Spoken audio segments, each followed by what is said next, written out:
নমস্কার বন্ধুরা, হর হর মহাদেব। বন্ধুরা, আমি স্বপন আর আপনারা দেখছেন আমার YouTube channel Swapan art blog. আজকের ভিডিওটা হতে চলেছে আগামী কেদারনাথ যাত্রা সম্বন্ধে।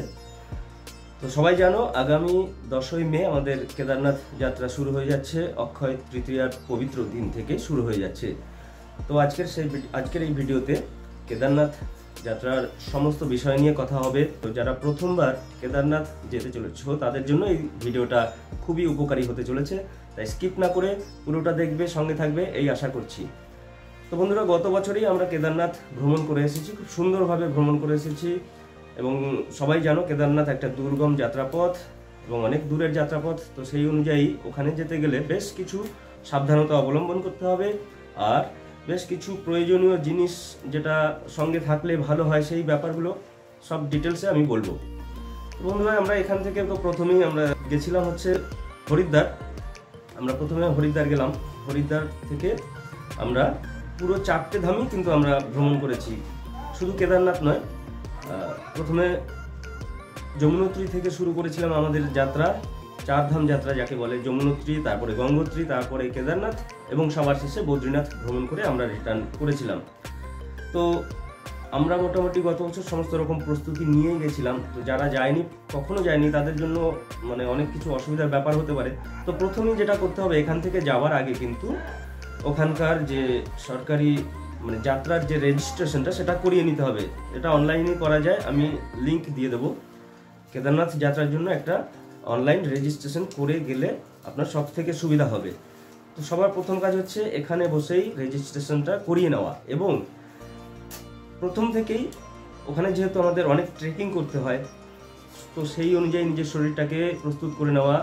প্রতিদিন সকাল সন্ধ্যা যতটা বেশি পারেন একটু হেঁটে নিজের শরীরটাকে প্রস্তুত করে নিতে হবে। আমরা গত বছর ওটাই করেছিলাম। আমরা প্রায় যাত্রার আগে 4 মাস মতন সকাল সন্ধ্যা প্রচুর হেঁটেছি এবং নিজেকে প্রস্তুত করে নিয়েছি। তো আমাদের কোনো সমস্যা হয়নি, কিন্তু শারীরিক কোনো সমস্যা হয়নি। এবার যেগুলো সঙ্গে নিতে হবে প্রথমেই বলে দিই। গরম পোশাক তো নিতেই হবে। জ্যাকেট, মোটা জ্যাকেট নিলে নিজেরই ভালো হবে। মোটা জ্যাকেট, টুপি আর মোজা 3-4 জোড়া সেট নিয়ে নিতে হবে। 3-4টে সেট মোজা নিয়ে নিলে ভালো হবে, কারণ ওখানে যাওয়ার পরেই কিন্তু ওয়েদার সম্পূর্ণ আলাদা। আমাদের এখানকার সঙ্গে ওখানকার ওয়েদার মিলবেই না। আমরা যেমন প্রথম যমুনোত্রী যখন যাত্রা শুরু করেছি, ওখানে যাওয়ার পরেই কিন্তু বৃষ্টি শুরু হয়ে গেছিলো। তার জন্য হচ্ছে একটা রেনকোট সঙ্গে রাখা ভালো, লাগবেই। এটা আপনার প্রত্যেকটা মন্দিরেই কিন্তু বৃষ্টির সম্মুখীন হতেই হবে। তো সেই অনুযায়ী পাতলা এক রকমের রেনকোট পাওয়া যায়, যেটা আমরা ওখান থেকে নিয়েছিলাম। ওটা আমরা এখান থেকে নিতে ভুলে গেছিলাম বা অতটা গা করিনি, ভেবেছি ওখানে থেকেই নেব। অ্যাকচুয়ালি ওটা 150 টাকাতে কলকাতায় পাওয়া যাবে। পাতলা কিন্তু বেশ মজবুত একটা পলিথিনের রেনকোট পাওয়া যায়। ওটা কলকাতা থেকে যদি নিতে পারেন ভালো, আর না হলে হরিদ্বার নেমে হরিদ্বারের যে মতি বাজার রয়েছে ওই বাজার থেকেও কিনতে পারেন। ওখানেও অনেক কম দামেই ওগুলো পাওয়া যাবে। তো রেনকোট, মোজা, গরম পোশাক, টুপি, মাফলার, এগুলো অবশ্যই সঙ্গে রাখতে হবে আপনাকে। আর দরকারি প্রয়োজনীয় কিছু ওষুধপত্র, ট্যাবলেট, যেমন ঠান্ডার ওষুধ, কাশি, এগুলো টুকটাক সঙ্গে রাখলে ভালো। বা পেট খারাপ হতে পারে, পেট খারাপেরও কিছু ওষুধ সঙ্গে রাখলে নিজেদের পুরো সেফটি থাকবে। তো এগুলো নিতে হবে।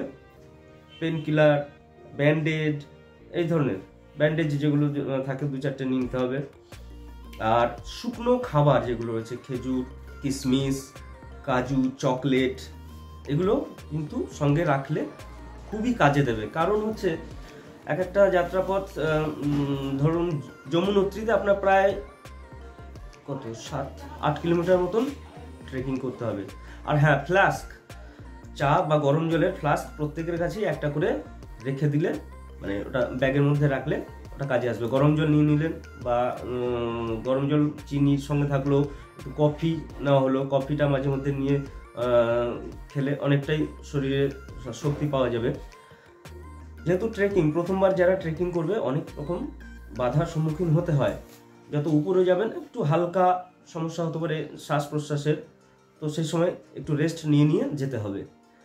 আপনি 1 কিলোমিটার যাবেন, একটু রেস্ট নিন, 500 মিটার যাওয়ার পরেও একটু রেস্ট নিন, তাতে আপনার উপকার হবে, শরীরে কোনো রকম সমস্যার সম্মুখীন হবে না, আরামসে আপনি যাত্রাপথটা কমপ্লিট করতে পারবেন। তাড়াহুড়ো করার কিচ্ছু নেই, আপনার ওখানে যাত্রাপথে প্রতিটি বোর্ডে সমস্ত কিছু লেখাই থাকবে, কখনোই তাড়াহুড়ো করবেন না, সাবধানে, যেহেতু পাহাড়ি পথ, তো আপনাকে সাবধানতা প্রতি মুহূর্তে অবলম্বন করতে হবে। এছাড়া ওখানকার পরিষেবা বলতে সমস্ত কিছু পরিষেবা পাবেন, ডাক্তারি ক্যাম্প রয়েছে প্রত্যেক কিলোমিটারে, 1 কিলোমিটার 1.5 কিলোমিটার পরে পরেই যাত্রীদের জন্য ডাক্তারি ক্যাম্প, পুলিশ ক্যাম্প সমস্ত কিছু পাবেন। এবং ওখানকার কিন্তু আমাদের নেটওয়ার্ক পরিষেবাটাও খুবই ভালো, সব কটা জায়গাতেই নেটওয়ার্ক খুব সুন্দর পাবেন, ওদিক দিকে টেনশন নিতে হবে না। আর হোটেলের মানে কারেন্টের ব্যবস্থাও খুব ভালো, ওগুলো নিশ্চিন্তে থাকতে পারেন। তো যেগুলো প্রয়োজনীয় কথাগুলো বললাম, এই জিনিসগুলো নিতে হবে আর রেজিস্ট্রেশনটা করিয়ে নিতে হবে। তো এভাবেই আশা করি এই ব্যাপারগুলো মাথায় নিয়ে কেদারনাথ বা চারধাম যাত্রা করলে আপনাদের সবার খুব সুন্দরভাবে যাত্রাটা কমপ্লিট হবে। তো আগামী 10ই মে কিন্তু কেদারনাথ যাত্রা শুরু হয়ে যাচ্ছে। তো এখন থেকেই এই ভিডিওটা দেখার পর থেকে আপনি হাঁটা শুরু করবেন, আর সবার আগে অনলাইনে মানে উত্তরাখণ্ড সরকারের দেওয়া যে ওয়েবসাইট রয়েছে ওখান থেকে রেজিস্ট্রেশনটা করিয়ে নেবেন। তো এই ছিল আজকের ভিডিও, ধন্যবাদ। ভালো লাগলে অবশ্যই সাবস্ক্রাইব আর লাইক শেয়ার করে দেবেন। Thank you.